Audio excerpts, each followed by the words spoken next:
que la democracia está sufriendo un retroceso. Aquí saca Geopol unas estadísticas de Statista, que es una página web donde se puede encontrar pues, estadísticas de casi todo. De hecho, fue Statista donde yo saqué estadísticas en mi primer directo para la corona real británica, por ejemplo. O sea, tiene estadísticas de muchas cosas. Y aquí lo enseña un gráfico que muestra la evolución desde 1921 a 2021, donde hay pues más o menos, o sea, hay dos tipos de democracias y dos tipos de autocracias. La autocracia cerrada, mando yo y punto y final, autocracias electorales, donde, bueno, se supone que hay libertad de elección, pero vaya, que al final es una autocracia igual, democracias electorales y democracias liberales, los tipos de democracias bastante complementarias. Eh, ¿Qué más comentar de aquí? Un retroceso. ¿Por qué creo yo que hay un retroceso?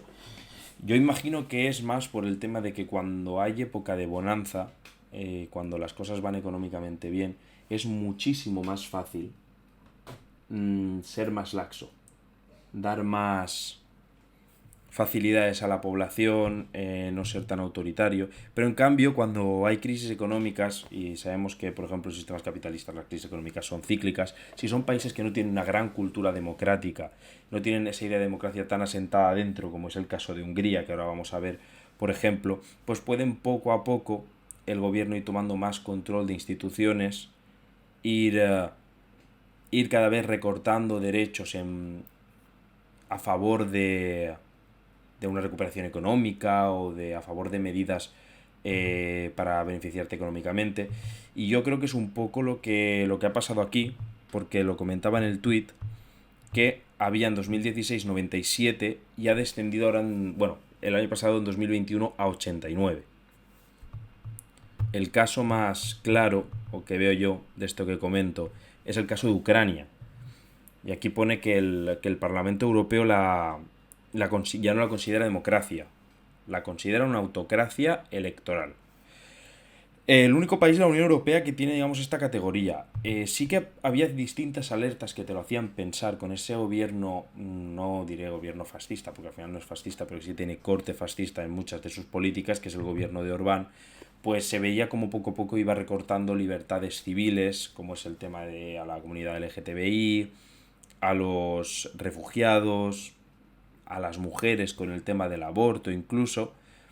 Y ha sido todo como aprovechando distintas crisis. Para empezar, la crisis económica, es decir, lo que dice el gobierno es, vamos a entrar en una crisis económica muy fuerte, necesito recortar libertades para tener más margen de actuación, poder actuar más rápido y poder tomar unas decisiones acertadas sin que pase tanto tiempo y poder recuperarnos económicamente antes.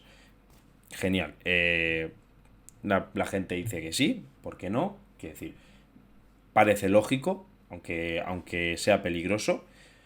Y ante esas situaciones de crisis, pues la gente puede estar a favor de ello. ¿De acuerdo? Y otra cuestión también es no solo la económica, sino, por ejemplo, en Hungría tenía un problema con los refugiados. Bueno, realmente un problema tampoco, pero sí que hubo muchos refugiados que la Unión Europea se comprometió a tener un cupo de refugiados, aunque no lo ha cumplido, y Hungría era destino de refugiados, cosa que muchos de sus habitantes no querían.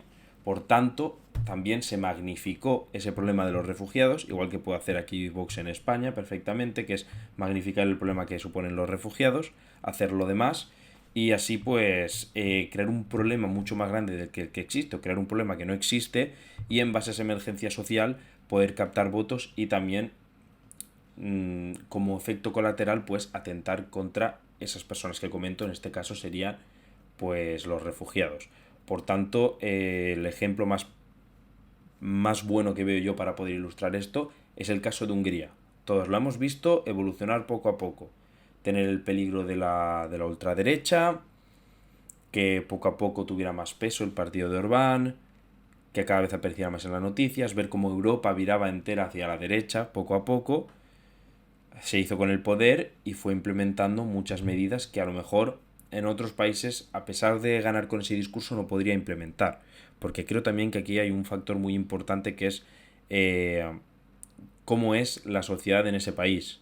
Es decir, hay muchas propuestas, por ejemplo, de Vox que yo creo, porque es el ejemplo más claro que nos puede venir todos a la mente, que yo creo que no se podrían implementar en la sociedad española, a pesar de que ellos ganaran.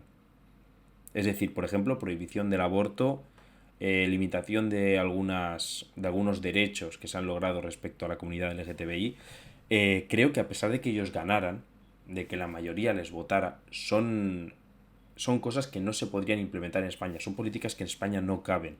Porque socialmente, en ese sentido, somos más avanzados. Y por tanto, no permitiríamos que eso pudiera suceder.